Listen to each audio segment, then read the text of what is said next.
Halo baby. Wah, akhirnya ya setelah lama tidak berjumpa, kita balik lagi nih jam 8 malam. Balik lagi sama aku Ramel yang akan menemani kalian ya kurang lebih setengah sampai 1 jam ke depan. Nah, hari ini kita mau ngebahas apa sih Min Beb? Kita hari ini mau ngebahas soal bandarmologi. Mungkin dari baby-baby nih beberapa udah ada yang kenal ya sama istilah ini. Tapi ini bakal kita bahas lebih lanjut sama salah satu teman kita nih yang expertnya lah ya, bisa dikatakan kalau misalkan dia nih emang udah oke banget gitu dalam soal bandarmologi ini. Nah, ini kita tunggu dulu kali ya narasumbernya udah join atau belum. Coba dicek. Nah, ini udah masuk.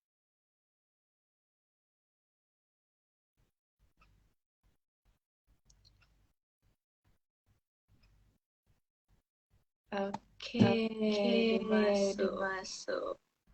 Halo Halo Kak. Kak. Halo, bentar. Kameranya Kebalik ya ya. Nah, kebalik. Nah, oke. oke. Ini suaraku aman ya? Suaraku aman ya? Aman, aman. Suara saya gimana? Aman? Aman, aman. Aman, aman. Oke. Oke. Oke. Nah, gimana nih Nah, Kak? gimana Mungkin nih Kak? Mungkin dari teman-teman dari atau teman-teman baby-baby atau ada yang belum baby-baby ada yang kenal belum sama kenal sama Kakak. Kakak. Mungkin Kakak boleh Mungkin Kakak perkenalan boleh dulu Iya. dulu kali ya. Ya, terima kasih sebelumnya kepada tim Bebas Investasi ya atas agenda malam ini. Perkenalkan, nama saya Wawan ya. Saya dari Sobat Bandar, jadi kebetulan saya ownernya. Di sini juga kayaknya member saya banyak banget ini yang ikut join nih. Mungkin agak rusuh nanti harap maklum ya, karena emang agak rusuh memang. Gak apa-apa, Gak tenang apa, aja. Kan tenang kita aja. di sini emang Iya. Kita pengen di sini heboh, emang pengen rame. heboh, rame. Oke, boleh Oke, dilanjut Kak. boleh dilanjut Kak? Iya, ya dari saya gitu aja Oke. sih. Oh, Iya. oke, Oh, oke. oke, Singkat oke. ya, Singkat ya perkenalannya. Iya, gitu aja. Oke, nah Oke, ini nah mungkin ini mungkin sebelumnya sebelumnya Kak Wawan Kak boleh Wawan boleh ceritain dulu kali ya, ceritain dulu kali ya, Sobat Bandar nih Sobat awal Bandar nih mulanya awal kayak mulanya gimana kayak gitu. gimana gitu. Oke. Kalau awal mulanya itu dulu memang saya sempat punya grup umum ya, grup gratis biasa. Cuman setelah saya berjalan beberapa bulan kok jadinya nggak kondusif. Maksudnya ada yang pom-pom lah, ada yang haters dan lain banyak. Akhirnya saya mencoba bikin grup yang agak fokus di komunitas saham gitu. Jadi saya berpikiran karena memang dulu saya alirannya bandarmologi ya, jadi lebih suka bermain di saham lapis 3 yang memang pakai bandarmologi. Kemudian saya terpikir bahwa oh ya udah deh coba saya bikin grup yang namanya Sobat Bandar gitu. Jadi bukan karena kenal bandarnya, bukan, cuman karena memang alirannya bandarmologi, jadi saya bikinnya Sobat Bandar gitu sih waktu itu. Oke, tapi Oke, pencetusnya tapi emang kawan pencetusnya sendiri emang ya? kawan sendiri ya? Iya, waktu itu memang saya juga ada beberapa tim dan teman-teman sih, banyak juga di dalam. Oke, oke. Oke. Tapi mungkin nih Tapi kan dari mungkin nih kan beberapa dari teman-teman beberapa atau teman-teman baby-baby atau yang lain baby-baby juga yang lain juga belum belum kenal ya kenal sama ya apa sih sama sebenarnya apa sih sebenarnya bandarmologi itu bandarmologi gitu. itu gitu. Mungkin kawan Iya. bisa Mungkin kawan menjelaskan bisa gitu ya kayak menjelaskan gitu ya kayak definisinya, definisinya, terus terus konsepnya itu konsepnya gimana sih itu Kak? gimana sih Kak? Jadi bandarmologi ini beberapa orang ada yang masih menganggap brokermologi ya. Jadi bandarmologi itu hanya sesempit membaca kode broker, misalkan AK beli sekian, BK beli sekian, dan itu disebut bandarmologi gitu kan. Dan sebenarnya bandarmologi bukanlah brokermologi. Jadi brokermologi atau membaca broker, kode broker itu atau broker summary itu salah satu bagian dari bandarmologi. Kalau secara definisi sendiri, secara teori bandarmologi adalah sebuah ilmu ya, sebuah ilmu mempelajari tentang bagaimana pergerakan bandar saham atau mover saham. Bisa dikatakan misalnya pengendali saham gitu kan ya, guna mengetahui pergerakan harga dalam jangka pendek maupun menengah gitu. Jadi rata-rata memang penganut bandarmologi atau yang memang suka membaca broker summary atau misalkan pengendali beli di keterbukaan informasi gitu kan, itu biasanya jangkanya pendek sampai menengah gitu. Tidak yang sampai jangka panjang tahunan, itu jarang gitu.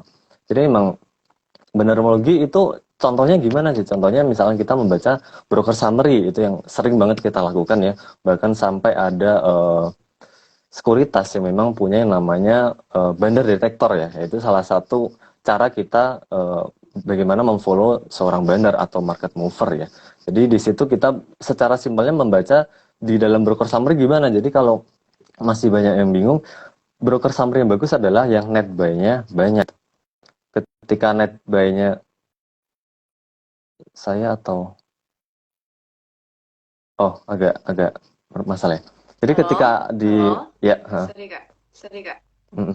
Jadi ketika di broker summary ada net buy yang cukup banyak, itu bisa kita perhatikan dulu, kita pantau. Jadi bukan berarti bisa langsung kita entry enggak, tapi biasanya kita amati dulu. Apakah hari ini dia beli banyak, kemudian dia besok jualan, atau besok nambah, atau besok dia diam. Nah, itu yang perlu kita perhatikan cara main dari mover di saham itu, karena masing-masing bandar atau masing-masing market mover itu punya cara sendiri-sendiri dalam menggerakkan saham. Ada yang hari ini beli misalkan 100.000 lot, misalnya hari ini beli 2 miliar, besok langsung buang, itu ada juga. Ada juga hari ini beli 100.000 lot atau 2 miliar, besok beli lagi, ada juga. Ada juga hari ini beli 2 miliar, besok diem, artinya diem itu nggak beli, nggak jualan, ada juga. Jadi kita harus tahu di saham ini karakter bandarnya seperti apa, pergerakan bandarnya seperti apa. Itu juga salah satu apa namanya harus kita perhatikan juga, karena masing-masing bandar di masing-masing saham itu punya cara sendiri dalam bermain ya, dalam tanda kutip gitu sih Kak. Oke. Oke. Nih, Kayaknya suaraku agak gemah ya kak ya. Karena dari tadi teman-teman pada bilang suaraku gemah. Tapi kalau di kakak suara Aman Tapi sih kalau di di saya. kakak suaraku aman. Aman di saya aman. Oke. Mungkin dilanjut aja kali ya. Mungkin dilanjut aja kali ya kak. Ya boleh. Nah, oke, tadi kan udah agak singkat gitu ya. Penjelasan soal bandarmologi. Sekarang aku mau nanya nih. Kalau misalkan setahu aku tuh bandarmologi itu nggak bisa bisa nggak sih kayak dipakai jangka panjang gitu, kayak buat investasi yang emang investasi gitu. Ya, balik lagi bandarmologi tadi secara definisikan hanya untuk jangka pendek dan menengah ya. Karena memang kurang cocok untuk jangka panjang. Kenapa? Karena kita tahu bahwa kita pindah ke broker satu ke broker lain itu kan bisa dengan mudah ya. Dari nego bisa, pasar reguler kita switch juga bisa. Itu misalnya dari kita pindah antar sekuritas juga bisa, yang cuman bayar cuman 20.000 atau kurang dari 50.000 lah.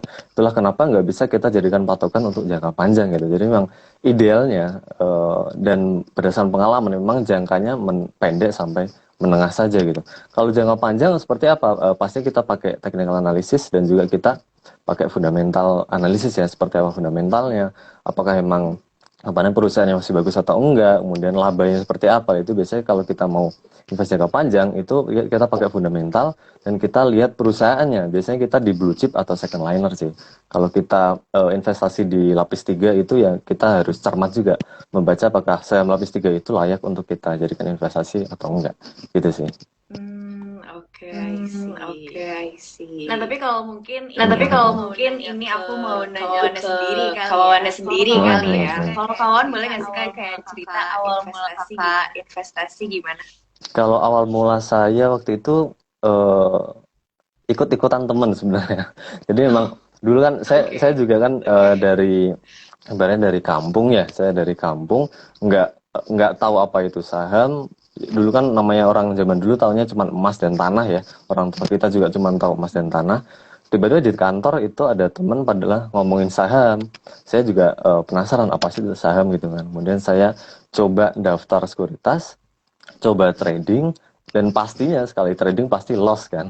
Waktu itu juga loss, rugi. Akhirnya ya semakin rugi saya semakin penasaran kenapa bisa rugi. Kemudian supaya untung gimana, akhirnya saya belajar mencoba.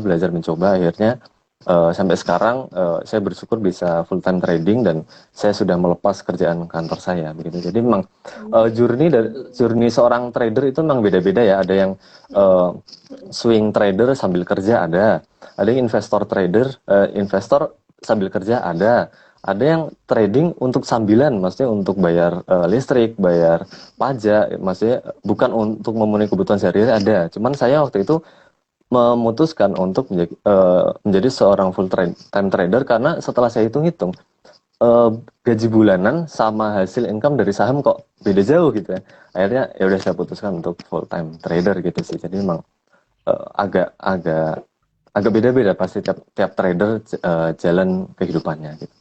Oke Hmm, oke. oke oke. Kakak ada Kakak ada mentornya atau emang mentornya atau otodidak? emang Oh, otodidak? udah aja gitu. Udah aja gitu. Saya otodidak sih, tapi memang tetap saya belajar sana sini sebagai cari referensi ya, karena saya butuh referensi bagaimana trader lain memandang analisa ini dan memandang analisa itu. Jadi saya waktu awal-awal saya butuh memang namanya insight dari orang lain ya, analisa orang lain, karena yang namanya analisa saham itu semua orang pasti punya analisa masing-masing dan analisa berbeda-beda. Dan waktu itu saya berpikir, kenapa tiap orang kok analisa bisa beda-beda gitu ya. Analisa saya begini, analisa orang itu begini. Apalagi analisa TA ya, TA kan subjektif banget. Nah, waktu itu saya akhirnya mencoba mencari tahu orang-orang ini kenapa analisa beda-beda. Jadi memang waktu itu saya memang lebih banyak otodidak, tapi saya mencari orang lain dalam hal analisanya seperti apa dia. Kemudian saya cross check dengan analisa saya, apakah sama atau beda. Kalau sama berarti berarti mungkin analisa saya sudah cukup tepat sama sesuai dengan orang lain. Kalau beda, waktu itu saya mikir, kenapa beda? Yang salah saya atau dia? Ya, jadi untuk sebagai bahan pertimbangan dan introspeksi diri waktu itu begitu sih Kak. Oke oke. Oke oke. Wah, Mm-mm. seru ya kalau otodidak tuh lebih explore gitu Explore gitu. kemana-mananya. Iya, explore kemana-mananya. Dan juga kalau otodidak itu Pernah nggak sih Kak? gimana? Iya gimana? Ya, otodidak itu nggak enaknya adalah kita namanya apa namanya trial and error ya. Kita lebih banyak loss ya rata-rata kalau otodidak itu. Ini misalkan kita trial and error membaca TA supportnya seperti ini nih. Oh ternyata salah. Jadi eh, membaca support itu terlihat sederhana, tapi buat yang awal-awal baru terjun di saham itu terlihat cukup complicated karena menebak support itu agak tricky, kadang benar, kadang salah, kadang supportnya dijebol, kadang supportnya kuat. Jadi memang kalau otodidak agak repotnya di situ. Jadi kita butuh waktu yang banyak untuk kita explore trial and error dan juga tingkat failnya cukup besar waktu awal-awal. Gitu. Oke. Oke. Udah berapa lama sih Kak Udah berapa kakak lama mulai sih Kak dari kakak mulai pertama dari kali pertama kenal kali kenal investasi gitu? investasi gitu? Mm-mm. Saya belum ada 5 tahun sih, baru anak kemarin sore saya. Udah lama Eh, lah eh. Udah lama dibanding aku lah yang baru dibanding Ya, aku yang mulai. baru mulai. karena sebenarnya seberapa lama kita di saham atau di dunia investasi itu tidak menjamin kesuksesan kita. Karena saya banyak banget mendengar bahwa ada yang udah trading 2 tahun masih rugi terus, ada yang udah trading 3 tahun masih belum balik modal gitu. Jadi kesimpulannya memang seberapa lama kita di market itu tidak jaminan bahwa kita sukses kalau kita sudah lama di market gitu. Karena masing-masing orang punya journey masing-masing, punya waktu masing-masing, dan waktu orang itu nggak bisa disamakan. Misalkan saya full time trader, saya udah pasti dari jam 9 sampai jam 3 di market ya. Tapi orang lain mungkin yang 3 tahun di market kok masih rugi terus misalkan ya. Mungkin dia tidak bisa sefokus saya misalkan, atau sefokus trader lain yang memang dia full time trader. Jadi memang ada juga saya kenal trader yang baru 3 bulan sudah apa namanya untung 50% ada. Tapi ada yang kenal 1 tahun itu masih rugi bahkan menggerus modal itu ada. Jadi memang buat teman-teman yang sampai sekarang masih belum apa namanya belum katakanlah konsisten cuan ya, atau masih belum bisa melipat gandakan modal, itu nggak usah berkecil hati karena memang masing-masing orang punya jalannya sendiri, punya caranya sendiri, dan memang tidak setiap orang itu tidak bisa disamakan skill dan kemampuannya gitu sih. Betul betul. Aku Betul, setuju banget aku sih setuju ini banget sama sih kamu. ini sama kamu. Tapi Tapi mungkin boleh cerita sedikit kali, ada nggak sih Kak pengalaman kakak yang kayak paling paling paling apa ya, mengesankan paling lah gitu, mengesankan lah gitu, paling selama selama kakak main invest atau invest atau trading ini? Apa ya? Nggak ada sih. Standar semua, rata semua sih. Cuman yang paling mengesankan ya mungkin yang tiba-tiba paginya ARB langsung sorenya ARA itu cukup mengesankan ya. Jadi itu sebenarnya hal biasa di market. Cuman itu cukup mengesankan buat semua trader yang ada di market ini. Walaupun itu sebenarnya biasa ya. Cuman itu kan cukup mengesankan juga kan sebenarnya. Dan itu agak jarang terjadi kalau pagi ARB, siangnya ARA. Tapi itu pernah terjadi dan itu cukup mengesankan. Walaupun itu biasa saja sebenarnya. Oke oke. Oke. Nah nih aku ada pertanyaan nih buat kawan. Aku mau nanya sih Kak, Aku mau nanya sih Kak, kalau kawan sendiri budget itu trade itu berapa persen dari total dana kakak sih? Karena kan sekarang Sekarang kakak juga udah full trader ya. juga nggak ada pendapatan lain gitu. Iya. Maksudnya budget trade itu dalam sekali masuk ke saham atau gimana?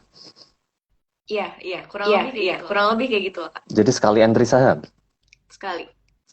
Oh, jadi kalau tergantung sih, karena tergantung buat modalnya berapa. Jadi katakanlah orang yang punya modal misalkan punya modal 100 M itu udah nggak bisa kita pakai money management secara teoritis yang katanya sekali entry maksimal 10% dari 1 saham maksimal 10% dari RDN itu kan nggak bisa juga, kecuali kita full main blue chip ya, karena nggak semua orang nyaman dengan blue chip karena lemot, nggak semua orang nyaman dengan gorengan karena volatile ya. Jadi memang tergantung modalnya. Buat yang modalnya sudah besar, itu bisa pilihannya yang pertama adalah main blue chip aja. Jadi kalau main blue chip, misalnya punya 100 M ya, kita bisa satu saham entry-nya 10 miliar. Karena secara teori itu kan satu saham maksimal 10% dari RDN. Teorinya seperti itu. Kemudian kalau nggak suka blue chip ya pilihannya disebar ke beberapa saham, which is artinya money manajemennya bukan berdasarkan percentage dari RDN, tapi misalnya berdasarkan likuiditas dari saham itu. Kalau likuiditasnya adalah bid offernya 1000 lot, ya kita maksimal masuknya 1000 atau 2000 gitu. Kalau likuiditasnya 10.000 lot, ya kita maksimal masuk 10.000 atau 20.000. Jadi tergantung. Tapi secara teori seperti apa? Secara teori yang saya tahu dan saya praktekkan cukup efektif adalah maksimal entry saham, satu saham adalah 10% dari RDN. Kenapa? Karena kita di porto kita tuh nggak boleh terlalu banyak saham ya, terutama buat yang baru masuk saham, baru bermain saham atau investasi. Ketika makin banyak ketika banyak saham di porto kita, maka kita ngawalnya akan susah, mantaunya akan susah, dan juga takutnya tiba-tiba ARB kita nggak bisa buruan CL. Misalnya pakai order booking nggak bisa kena SL-nya, itu agak repot. Jadi memang maksimal di porto itu 10 saham itu maksimal. Tapi idealnya berapa nggak? Kalau idealnya pengalaman saya adalah 3-5. Kenapa? Karena dengan kita hanya bermain 3-5 saham itu percentage atau keuntungan kita bisa makin kerasa gitu. Misalkan kita punya 10 juta. Berarti kan kalau kita main 5 saham di porto itu satu saham itu 2 juta. Lumayan daripada kita main 10 saham, RDN 10 juta, sahamnya cuma sejutaan. Itu kan gainnya akan lebih kerasa kalau kita makin sedikit sahamnya gitu kan. Itu sih. Tapi jangan lupa risikonya adalah makin gede gainnya, makin gede lossnya juga. Jadi itulah kenapa kita wajib disiplin ya sebagai seorang trader. Terlebih money management juga harus benar. Disiplin kita wajib ya. Jadi karena trader ini kadang lupa sama yang namanya risiko penurunan saham ya. Semua trader itu pasti pengennya untung. Semua trader pasti melihatnya floating profit. Jadi floating profit 2%, 3% udah gatel pengen di TP. Tapi floating loss 3% itu yang dipakai adalah harapan. Oh ini bentar lagi naik. Ini bandarnya masih banyak di dalam. Ini TA-nya masih bagus di support. Padahal poinnya adalah trader yang sukses itu adalah trader yang disiplin ya. Jadi, bukannya disiplin TP, tapi disiplin cut loss. Saya rasa teori ini semua trader mengamini lah ya, semua setuju gitu. Cuman pada fakta di lapangan itu semua trader lupa kadang, atau mungkin terbuai dengan ini bandarnya masih banyak, ini posisinya di support, sehingga kita tidak disiplin cut loss. Itu sih. Oke. Ini berarti lebih ke arah ke mental juga ya kayak. Betul. Oke, mungkin kalau dari kawan sendiri ada nggak sih tips and trick agar kita bisa menahan dan menjaga mentalitas dalam trading? Kalau mental itu lebih ke jam terbang ya kalau menurut saya ya. Jadi mental itu nggak bisa secara teori bisa kita pelajari kalau mental. Sama seperti misalkan kita tanya ke TNI Angkatan Udara, gimana cara kita menjaga mental turun dari pesawat pakai parasut gitu. Itu nggak bisa secara teori kita menjelaskan. Jadi harus berkali-kali kita harus terjun payung lewat dari pesawat gitu kan, supaya mental kita terasah dan berani untuk terjun dari ketinggian berapa ribu kaki misalnya. Sama seperti trader ya. Trader itu mental tidak bisa secara teori kita belajar dari buku atau belajar dari YouTube atau apa, itu nggak bisa. Jadi memang kita harus asah. Mentalnya harus tahan banting. Misalkan habis CL sekian persen dari porto, dari RDN. Kemudian habis CL sampai menggerus RDN gitu. Mentalnya gimana supaya terlatih? Ya kita harus terus trading, ya, dilatih mentalnya.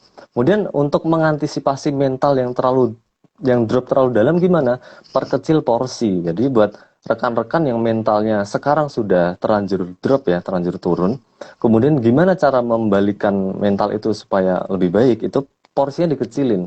Jadi kenapa mentalnya bisa turun itu rata-rata karena rugi ya. Kenapa bisa rugi? Pasti jawabannya satu. Jawabannya dua. Entry FOMO ya, harga sudah naik dikejar, harga di resist dikejar ya. Jawaban yang kedua ya, itu karena entry-nya tidak disupport. Nah, rata-rata trader itu seperti itu. Entry tidak disupport atau karena FOMO. Rata-rata seperti itu. Nah, supaya mentalnya balik jadi bagus lagi gimana? Ya, perbaiki dua itu tadi. Jangan FOMO-an ya. Kalau sudah naik 4% jangan dikejar misalkan. Kemudian pastikan kita entry di supportnya. Ya, supaya kita tahu support gimana, kita harus tahu namanya basic TA dulu, menentukan support dan resist. Kemudian selanjutnya adalah supaya mentalnya bagus, perlahan kita mulai dari dana kecil dulu, porsi yang kecil dulu, uang yang kecil dulu. Karena kalau kita beli satu lot ya, kita mau CL berapapun kita pasti bodo amat karena ruginya cuma berapa ribu rupiah. Tapi kalau kita beli 1000 lot itu pasti akan beda mental kita, psikologis kita, pasti akan banyak mikirnya, banyak pakai harapannya begitu sih. Oke, Ini beda. Aku dari tadi ngeliat teman-teman sobat Bender ramai banget ya. Iya, dia rusuh memang mereka. Masukan sobat Bender nih, keren. Udah buat baby dan teman-teman yang lain Kalau mau nanya boleh langsung di komen atau di question box nih, ada question box ya. Boleh. Oke, lanjut nih kak. Aku Ya. mau nanya soal gimana sih cara kita tahu teknik analisis yang baik dan benar. Walau ya kita semua tahu juga gitu ya, kayak tiap orang pasti menganalisisnya juga pasti beda-beda juga gitu. Iya, betul.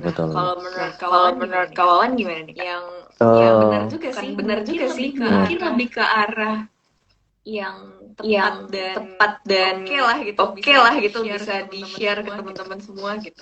Iya benar, saya setuju bahwa technical analysis itu tidak ada yang benar, tidak ada yang paling tepat, tidak ada yang paling sempurna ya. Cuman berdasarkan pengalaman saya yang cukup efektif, saya pakai kata-kata cukup efektif ya.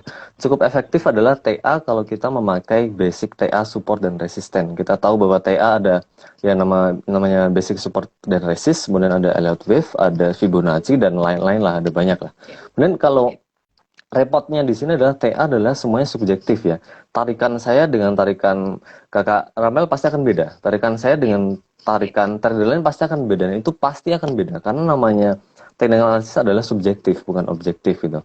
Beda dengan broker summary itu objektif kalau broker summary ya. Bandar ini beli sekian itu semua orang pasti akan menganggap sama bandar ini atau broker ini beli sekian. Nah kalau TA sendiri yang menurut saya cukup efektif adalah memakai basic support and resist ya. Kenapa bisa begitu?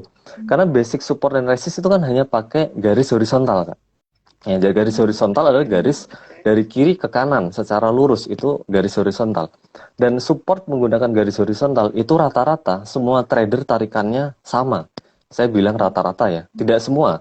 Karena rata-rata ada yang menarik dari ekornya, ada yang menarik dari badannya. Perbedaannya di situ. Cuman rata-rata hampir sama antara ekor atau badan. Artinya selisihnya kan sedikit. Jadi kalau menurut saya buat yang rekan-rekan yang mau mulai TA ya atau belajar TA atau bingung TA-nya yang mana yang paling tepat gitu ya. Ada Elliott wave, ada Fibonacci, ada basic support and resist. Kalau saran saya dimulai dari basic support dan resist. Alasannya tadi ya karena hampir rata-rata semua trader kalau menarik basic support resist menggunakan garis horizontal itu tarikannya hampir sama. Bedanya narik di buntut atau narik di badan atau body ya, begitu. Jadi mau saham apapun ya, misalnya kita buka saham kepik ya, itu kan sama di situ. Tarikannya sama, supportnya juga ada di situ gitu, hampir sama. Jadi kalau mau mencari TA yang cukup efektif, coba mulailah dengan basic support dan resist karena rata-rata garis horizontal itu cukup sama di masing-masing trader gitu. Oke. Tadi ada yang nanya nih Kak. Balik sedikit ke soal psychology trading. Ini dia nanyanya gini. Psychology trading greed and fear gimana Kakak cara mengatasinya gitu. Greed dan fear ya. Kalau fear itu berarti kan lebih kepada fear ketakutan ya. Jadi kita takut bahwa harganya bakal naik lagi atau enggak. Jadi ada dua posisi seorang trader kalau kita fear ya. Posisi kita sudah floating profit atau posisi kita sudah floating loss gitu kan. Kalau posisi sudah floating profit, itu fear-nya adalah ini sahamnya bakal naik lagi atau enggak ya, pasti begitu. Kemudian posisi kalau sudah floating loss adalah ini bakal lanjut turun atau enggak ya, kan begitu. Jadi untuk melatih supaya tidak terlalu fear adalah kalau saya pribadi ya, ini saya pribadi, kalau saham yang sudah naik, kemudian kita takut atau kita bingung, ini TP-nya di mana, atau kita takut nanti sahamnya turun dan tidak naik lagi gitu kan. Kalau saya mengantisipasinya supaya tidak fear adalah saya TP bertahap. Karena saya seorang scalper ya. Karena saya seorang scalper, misalnya saya beli 1000 lot dan sahamnya sudah naik 3% misalkan, nah saya biasanya di keuntung 3% itu saya TP dulu 200 lot. Jadi saya TP 20% gitu. Jadi artinya apa? Kalau sahamnya turun, saya sudah merasa lega, sudah TP ya, walaupun 2%, 20%. Kalau sahamnya naik, saya masih punya 80%. Kemudian kalau naik lagi gimana? Misalkan naik lagi di 5% atau 6%, saya TP lagi 200 lot atau saya TP 20%. Kalau naik lagi ya saya TP lagi, naik TP cicil ya. Naik lagi saya TP 20% lagi gitu. Nah, kalau ternyata saya baru bertahap. Kalau misalnya saya baru TP 60% nih, saya masih sisa 40% dan sahamnya turun. Ya nggak apa-apa. Secara mental dan psikologis saya aman karena saya sudah merasa saya menang di saham ini karena saya sudah TP bertahap. Saya sudah TP sebagian begitu kan. Kalau turunnya pun juga pastinya tidak sampai floating loss harusnya ya karena yang namanya kita punya saham, kita naruh uang di situ harusnya kita aware saham itu naik atau turun dan kita harus memantau ya gitu. Kemudian kalau floating loss gimana fear-nya? Ya kalau floating loss balik lagi tadi harus disiplin. Jadi orang trader-trader yang fear atau terlalu ketakutan terhadap saham yang turun atau floating loss itu karena balik lagi tidak disiplin. Nah, kedisiplinan itu gimana? Kedisiplinan secara teori adalah 3 sampai 5% atau 3 sampai 6%, yang bagus adalah 3%. Kalau floating loss 3%, cut loss saja. Kemudian pertanyaan klasiknya seperti ini, kalau habis di CL kok naik gimana? Ya nggak apa-apa. Nggak apa-apa, tapi pertanyaannya seberapa besar percentage dari dia naik dan seberapa besar percentage dia turun. Karena rata-rata yang sudah turun itu akan semakin turun. Dan yang sudah naik itu tidak makin tinggi naiknya gitu kan. Karena kita trading jangan pakai harapan kan. Jadi kita trading pakai data yang ada di depan mata kita gitu. Kalau sudah 3% kita segera cut saja, cut loss. Balik lagi. Ya, trader yang disiplin adalah trader yang sukses adalah trader yang disiplin ya. Tidak ada trader yang sukses yang tidak disiplin. Coba bisa dicek semua trader yang sukses pasti mereka akan ngomong yang namanya disiplin gitu. Kemudian kalau greedy ya, kalau greedy supaya nggak greedy gimana? Supaya nggak greedy ya kita harus banyak bersyukur sih. Greedy itu kan pasti terkait dengan floating profit yang tidak di TP lalu turun kan. Nah kita harus banyak-banyak bersyukur. Di depan mata sudah ada cuan misalkan 100.000 ya udah kita TP saja 100.000. Kalau di depan mata sudah ada cuan 2 juta ya udah kita TP aja 2 juta karena balik lagi uang 2 juta itu adalah UMR di daerah ya di kampung saya. Jadi kita harus banyak bersyukur bahwa kita bisa dapat UMR 1 bulan dalam waktu 1 hari itu sudah sangat bagus. Jadi supaya nggak greedy gimana? Kita harus banyak-banyak bersyukur. Dan yang kedua secara teknis kita harus TP bertahap begitu sih. Oke. Nah, ini ada yang nanya juga nih Kak. Iya. Pertanyaannya seru nih. Dari Niceha 89. Nanya. Titik balik kakak bisa trading cuan terus pas momen apa kak? Kayak gitu. Aku penasaran juga sih. Iya. Jadi kalau ditanya saya bisa memutuskan full time trader dan resign kenapa? Otomatis jawabannya karena keuntungan dari saham sudah berlipat-lipat dari gaji bulanan ya. Kemudian kalau pertanyaan kenapa bisa begitu ya titik baliknya? Karena waktu itu saya main selalu gorengan. Jadi waktu awal-awal saya trading ya, itu saya full 100% gorengan. Saya anti yang namanya blue chip, anti yang namanya second liner. Kenapa anti? Karena second liner blue chip itu sudah pasti hubungannya sama IHSG kan. IHSG naik turun dia akan terpengaruh. Kalau gorengan itu sekitar 80-85% tidak terpengaruh IHSG ya.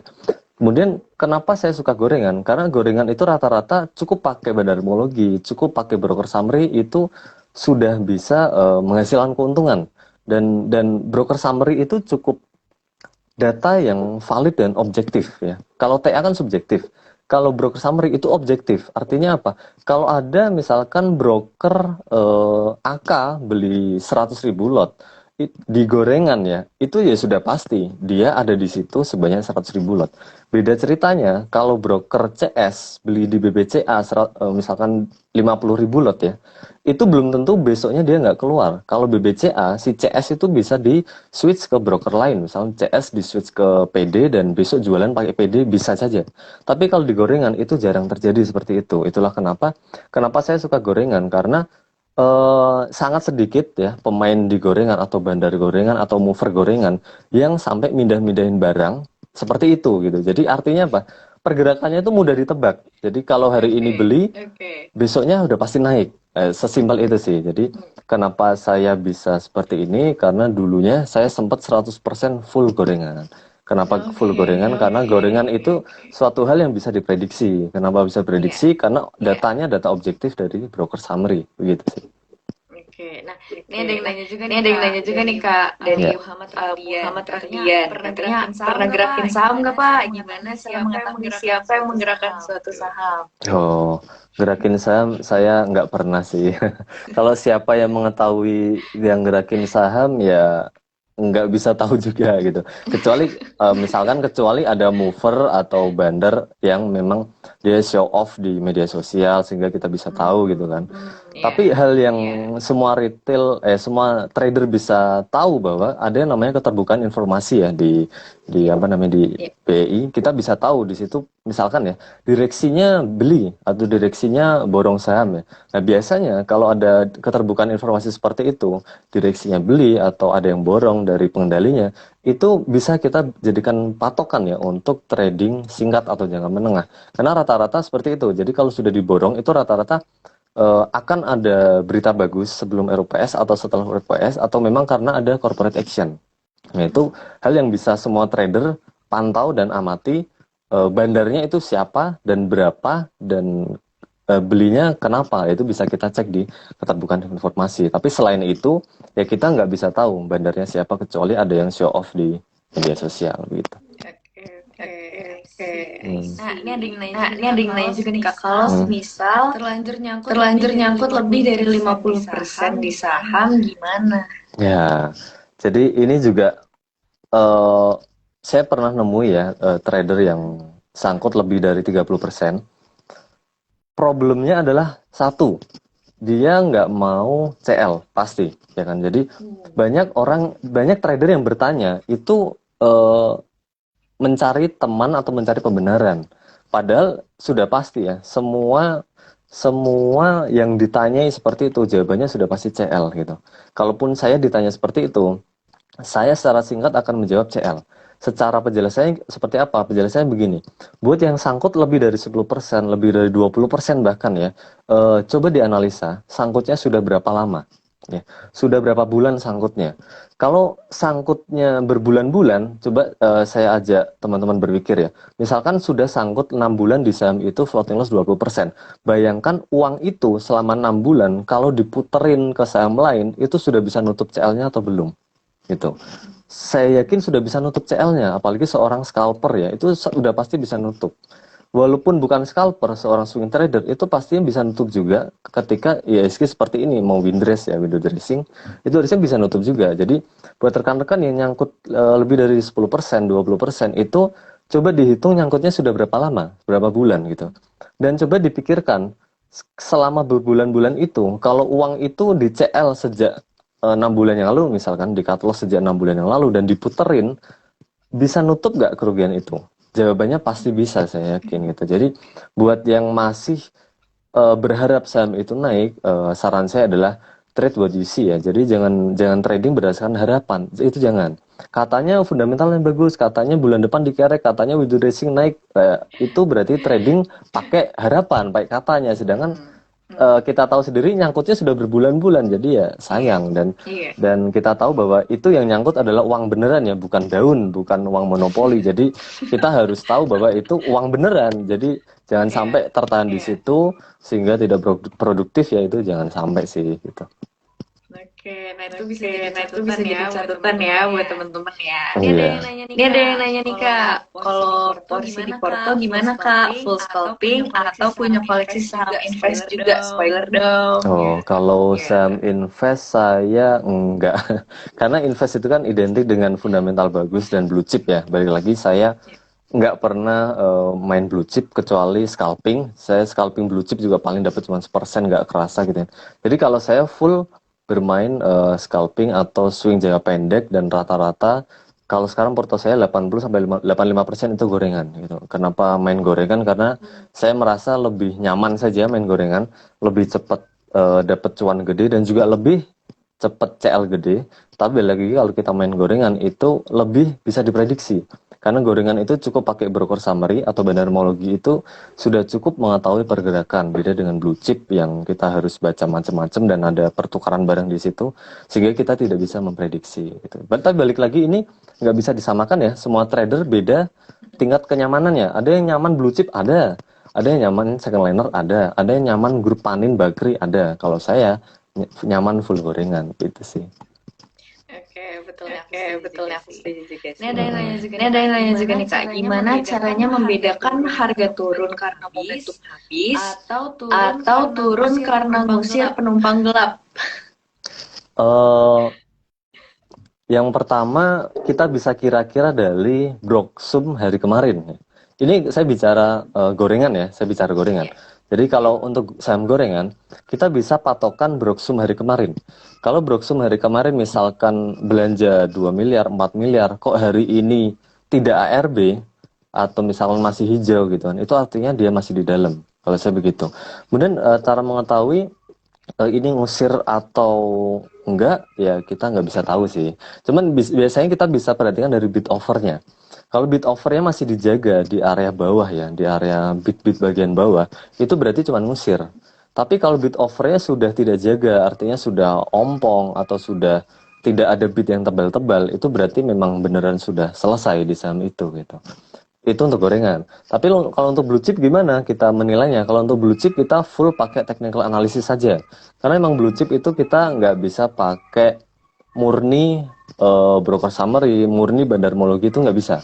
Yang mungkin kalau blue chip atau second liner adalah kita pakai foreign flow analysis atau kita pakai TA ya. Jadi kalau dari TA kita tahu yang ngusir atau enggak ya kita bisa dilihat TA-nya. TA-nya itu jebol support minor atau enggak atau jebol support majornya atau enggak, kita bisa dilihat dari TA-nya. Begitu sih. Oke, I see. Ini aku mau bahas yang lagi rame nih Kak. Soal resesi yang katanya Indonesia pokoknya ini masih jadi pro kontra dan hangat perdebatan juga di Twitter juga ramai nih ya kayak soal resesi. Kalau menurut kakak sendiri gimana sih Kak? Aku pengen tahu apakah kita akan terkena dampak yang besar atau bahkan enggak atau mungkin kena dampaknya kecil aja? Gimana tuh Kak? Kalau resesi ini sebenarnya faktornya ada banyak ya, dan ada faktor yang namanya faktor mikro dan faktor makro ya. Tapi kalau kita melihat kondisi ekonomi negara kita, kondisi perekonomian kita, inflasi dan lain-lain itu, saya rasa tidak akan sampai parah banget. Mungkin ISG terkoreksi ya, mungkin pertumbuhan ekonomi memang agak terhambat iya, tapi seharusnya kok tidak terlalu seseram dari negara lain ya. Kita tahu negara lain inflasi itu sampai puluhan persen ya, sedangkan Indonesia aja masih terkendali di sekitar 5%-an. Itu kalau terkait dengan ekonomi Indonesia. Tapi balik lagi saya kurang expert di situ ya, cuman dari kacamata sempit saya seperti itu. Kemudian yang selanjutnya trade what you see ya. Jadi trading apa yang kalian lihat. Kalau kita lihat indikator IISG ya, IISG dan indikator dari foreign flow analysis itu asing masih cukup rutin belanja, dan kita tahu tahun ini juga asing juga belanja triliunan yang cukup banyak, belasan atau puluhan triliun, dan juga dari IISG kita ini posisinya juga posisi memantul dari supportnya. Artinya apa? Banyak investor yang masih percaya dengan ekonomi negara kita, masih percaya dengan kondisi saham-saham kita ya, perusahaan-perusahaan terbuka kita masih cukup bagus gitu. Kemudian apa yang terjadi kalau memang beneran resesi ya? Pastinya kalau memang beneran resesi, yang trader harus kita lakukan adalah plannya seperti apa. Jadi kalau memang beneran resesi itu otomatis semua harga saham jatuh ya. ketika semua harga saham jatuh, pastinya kita harus menyelamatkan aset kita ya, dana kita, RDN kita, uang kita itu harus kita selamatkan. Dan sampai misalkan resesi, misalkan ya beneran resesi, kemudian IHSG sampai turun puluhan persen, misalkan seperti sama kemarin waktu corona ya, dan kita tidak melakukan action apa-apa, itu yang salah. Jadi kita harus segera cut loss misalkan di saham yang kita miliki untuk mengamankan aset gitu. Kemudian yang terakhir, biasanya kalau ada ketakutan-ketakutan seperti ini itu biasanya tidak terjadi. Jadi kalau memang beneran ada resesi harusnya tidak sampai di booming di blast seperti ini, sama seperti corona ya. Kita tahu waktu IHSG terkoreksi parah waktu corona itu kan tidak ada sentimen negatif seheboh resesi sekarang kan, tapi tiba-tiba IHSG langsung rontok semua. Jadi kalau sekarang resesi dibesar-besarkan, itu malah menurut saya kok hanya ketakutan-ketakutan yang memang sengaja ditimbulkan sih gitu. Oke, Maaf ya kalau ada suara meong-meong. Kucing ya. Ini ada yang nanya juga nih. Akankah tahun ini Windows dressing? Wah itu. Kalau melihat dari blue chip kita tuh posisinya memang sudah naik ke area resist ya. Kalau kita lihat di BCA sudah di area resistnya, kemudian BMRI juga di area resistnya, walaupun kemarin sempat break ya. Kemudian BBRI posisinya juga sudah di resistnya. Jadi kalau kita melihat window dressing, pasti kita melihat IHSG. Kalau kita melihat IHSG, kita harus melihat blue chipnya. Ya, problemnya sekarang blue chip itu posisi semuanya di resist ya. Apakah ada window dressing? Bisa ada. Cuman perhatikan juga sekarang blue chip posisi di resist semua.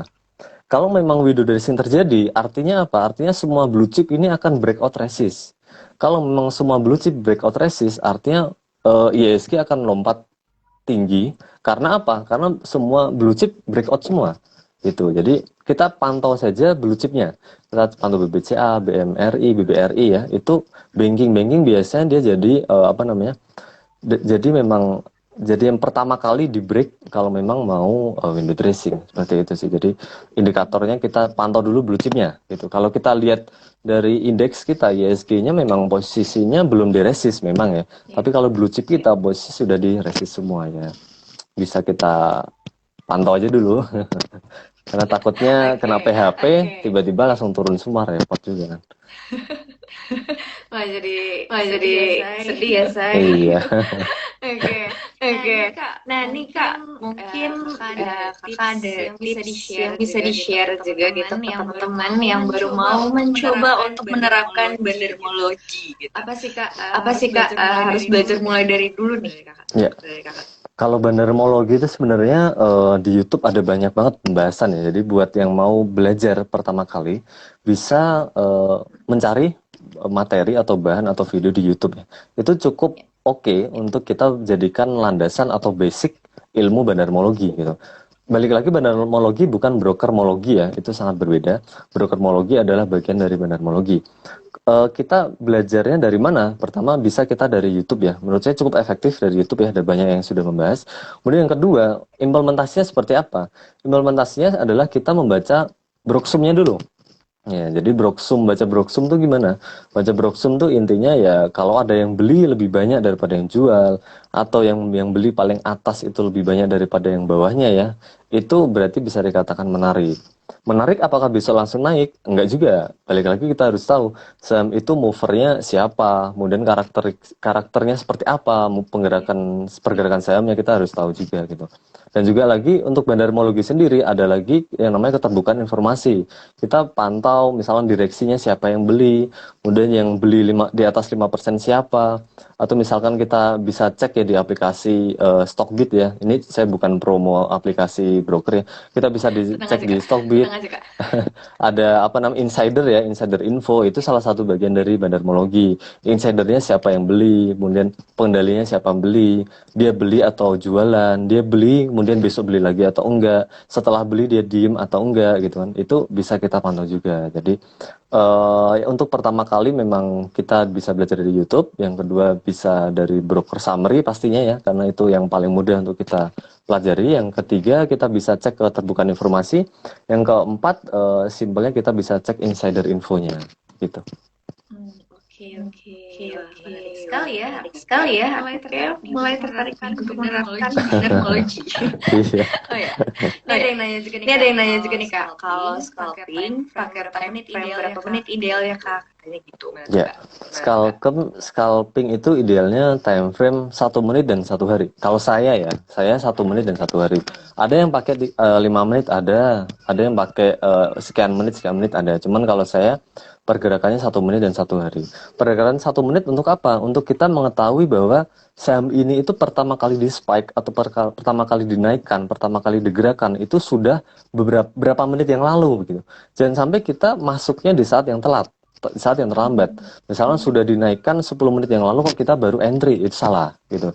Karena kalau scalper atau scalping itu pastikan momentumnya tepat, pastikan momentumnya dapat gitu. Jadi ketika harga saham itu naik, kita harus segera masuk. Segera masuk, jangan sampai terlambat. Itulah fungsinya saya memantau pergerakan saham 1 menit gitu. Nah, kemudian 1 menit, pergerakan 1 menit apa pentingnya? Pentingnya untuk menentukan supportnya. Jadi kadang saham yang sudah naik kemudian terkoreksi ya, kita bisa dicek ke time frame 1 menitnya.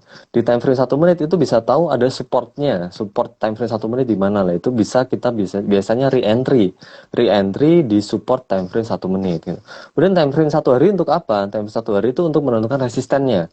Karena kita kalau scalping itu kan pilihan take profitnya itu pilihannya adalah 3%, 5% atau berapa persen yang kita mau, atau pilihan take profit berdasarkan technical analysis time frame 1 hari.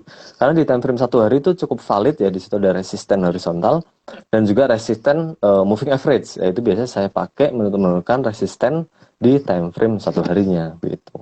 Dan juga jangan lupa menentukan resisten ada menggunakan bid offer ya. Jadi ketika ada bid offer yang sangat tebal, itu berarti bisa kita simpulkan ada resisten di situ. Berarti kita jualnya di bawahnya offer yang tebal itu supaya offer kita kemakan gitu. Karena biasanya kalau ada offer tebal itu untuk ngebreak atau untuk melanjutkan kenaikannya agak terbatas seperti itu.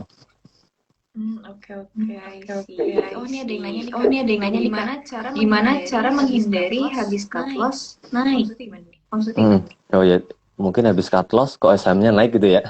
Oh iya mungkin. Oh iya, Coba mungkin Kak. Coba ya. mungkin Kak bisa jelaskan. Jawabannya ya kita nggak akan bisa pernah tahu ya, kecuali kita bandarnya sendiri. Kalau kita bandarnya sendiri, kita yang gerakin saham, kita tahu saham ini mau digerakkan kemana. Cuman kalau sebagai kita retail atau sebagai trader biasa, kita nggak akan pernah tahu habis kita cut loss naik atau enggak gitu. Tapi balik lagi kita sebagai trader ya nggak perlu mempermasalahkan itu dan nggak perlu nggak perlu pusing terkait hal itu, karena sebagai trader kita wajib disiplin atas plan kita ya. Plan kita apa ya? Plan kita salah satunya adalah cut loss kalau turun 3%. Udah, kita disiplin di situ aja. Karena balik lagi saya ingetin bahwa semua trader sukses, semua trader senior bisa dicek lah ya semuanya. Siapapun itu pasti akan menanamkan yang namanya disiplin cut loss ya. Nggak peduli setelah di cut loss naik, nggak peduli setelah di cut loss arah, ya bodo amat gitu. Cuman pertanyaannya gini, kalau di cut loss kok naik dan kenaikannya itu disertai volume dan disertai bid yang bagus, kemudian gimana? Ya kalau saya setelah cut loss kemudian naiknya disertai volume, naiknya disertai bid dan offer yang bagus, ya saya entry lagi. Walaupun entry-nya di atas ya nggak apa-apa. Karena saya scalper nggak akan melewati kesempatan itu ya, karena momentum itu tidak akan terjadi 2 kali. Jadi saya coba masuk lagi di atas. Kemudian kalau masuk lagi di atas dibawa turun gimana? Ya kita CL lagi. Itu sudah risiko seorang trader yang mengejar harga saham naik kan. Karena tadi pertanyaannya kalau udah di cut loss naik gimana? Nah kalau kita mau ngejar ya harus tahu risikonya apa. Karena trader itu yang dilihat risikonya dulu, bukan potensi cuannya dulu. Risikonya harus kita hitung dulu, risiko penurunannya berapa persen, risiko penurunannya seberapa besar, kita harus kalkulasi dulu. Risikonya sebanding nggak dengan kenaikannya, gitu sih. Oke, I see. Wah, menarik Wah, sekali ya. menarik sekali ya. Nih, Oke, aku mau mungkin terakhir dari aku ya. Aku minta mau minta 3 rekomendasi saham saat ini dong, Kak. Apa ya? Mungkin kalau based on TA aja ya, technical analysis, saya mulai tertarik sama Kepik ya. Kepik itu posisi sekarang ada di area supportnya ya. Jadi kalau kita tarik support horizontal, posisi sekarang dekat di area support di bulan Januari 2022 ya. Nanti bisa dicek Kepik chartnya, itu posisinya kalau kita tarik garis itu dekat dengan support di Januari 2022. Saham ini memang saham yang lemot ya, nggak tahu kapan naiknya, cuman ini posisinya sudah di support. Balik lagi, trader adalah entry on support, sell on resistance. Kalau kita tahu ada saham yang di support ya kita entry saja. Salah satunya kalau saya lagi ngincar ke peak ya. Yang kedua, saya lagi ngincar juga Behit. Behit itu juga posisinya di dekat supportnya, tapi ini masih bisa turun. Cuman saya cukup tertarik karena ada MA 200 di sini. Dan kemarin pun juga dia memantul di area MA 200. Jadi saya cukup tertarik dengan Behit juga. Yang ketiga yang kalau blue chip kalau suka ya ada ASI. Saya tertarik juga dengan ASI. ASI ini selain perusahaan juga perusahaan bagus ya. Secara technical analysis juga dia dekat dengan MA 200. Jadi kemarin pun juga ASI itu memantul di area MA 200-nya. Jadi bisa diperhatikan dan dipantau ya. ASI ini cukup dekat dengan area support, kemudian ke peak dan Behit ya. Itu secara technical analysis dekat dengan area supportnya gitu. Oke. Ini mungkin kalau misalkan ada teman-teman yang lain masih mau nanya, aku masih buka pertanyaan. Boleh. Kalau dari aku, aku mau nanya ini sih kayak kemarin nih soal yang lagi rame di Twitter, influencer finansial nih yang fear-mongering gitu ya. Iya. Gimana tuh Kak tanggapan Kakak? Yang tebar fear itu ya? Iya. Yang tentang resesi. Yang tentang resesi ya. Pakai bahasanya tuh yang orang awam tuh nggak paham gitu. Gimana tuh kan kakak juga aktif di Twitter juga kan? Gimana nih? Tanggapan tentang apa? Resesinya atau tentang orangnya? Tentang orangnya. Kalau resesi kan tadi Udah ya. Aduh, kalau tentang orangnya gimana ya? Saya nggak terlalu bisa menanggapin orang masalahnya. Cuman ya balik lagi kalau terkait sama statement orang ya, kalau saya pribadi, saya ambil positifnya saja. Jadi positif apa yang bisa diambil ya saya ambil. Kemudian sisi negatifnya ya anggap aja itu angin lalu lah gitu. Saya mohon maaf nggak bisa terlalu mengomentari kalau statement orangnya sih, takut ada apa-apa. Oke, baik. Mungkin kalau dari aku itu aja sih. Makasih banyak ya udah Siap. bebas. Sama-sama. Mungkin di lain waktu kita bisa lebih banyak ngobrol lagi ya kan. Boleh. Mungkin nanti lain kali saya mau mengundang Kak Romel buat jadi bintang tamu saya mungkin. Boleh. Boleh ya. Oke. Terima kasih banyak kawan. Ya. Sharing. Makasih banyak buat insight-nya, buat teman-teman Terima semuanya. kasih. Makasih banyak. Mungkin kalau ada teman-teman yang lain atau baby juga yang masih mau ngobrol nih sama kawan, boleh langsung ke IG Sobat Bandar. Boleh. Sobat Bandar ya kan? Ya. Sama. Oke. Nah, buat teman-teman yang belum follow Bebas, jangan lupa follow Bebas Investasi di Twitter, di TikTok, Instagram. Nah, sukses terus ya buat kawan. Ya, sukses terus juga buat tim Bebas Investasi. Terima kasih atas waktu dan undangannya nih, Kak. Terima kasih banyak. Sobat Bandar juga. Terus ya. Makin rame nih. Iya. Oke, buat teman-teman yang lain, kalau mau investasi jangan lupa kurang pamit undur diri. See you See you. semuanya. Ya, makasih semuanya. Thank you.